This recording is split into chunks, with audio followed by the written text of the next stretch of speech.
South Australia, like much of the country, is in the midst of a housing supply and affordability crisis. The state government has released huge amounts of land and already poured hundreds of millions of taxpayer dollars into trying to counter the enormous challenge. The state government is seeking to do everything we reasonably can, as quickly as we can, to have a positive impact on the housing market. But that impact is being blunted by a lack of water infrastructure. It is as simple as, if we can't get water to a house and take waste away from the house, there's no point in building it because no one's going to want to live there. It's extremely constrained. It's extremely constrained.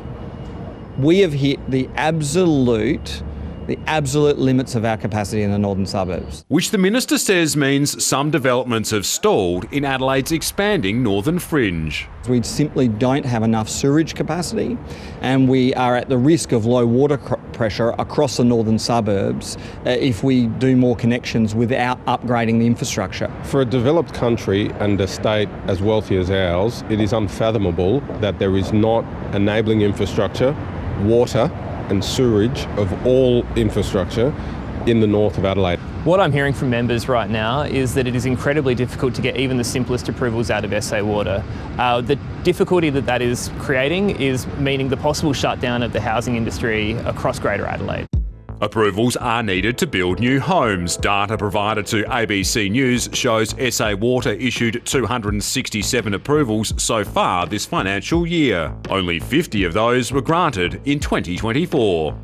The corporation says it doesn't have a policy of limiting approvals, but acknowledges it's not keeping up with demand. A spokesperson said to ensure service levels weren't compromised and to protect the integrity of infrastructure, we can only issue approvals on the basis the network capacity and services are available. You don't arrive at a crisis overnight. This is a problem that's been building over multiple election cycles. The Marshall Liberal government really did drop the ball. Well, it just wasn't on the horizon. This is Labor's problem to fix. Details about the state government's plans to try and fix the water woes are set to be made public within days when it releases its so-called housing roadmap.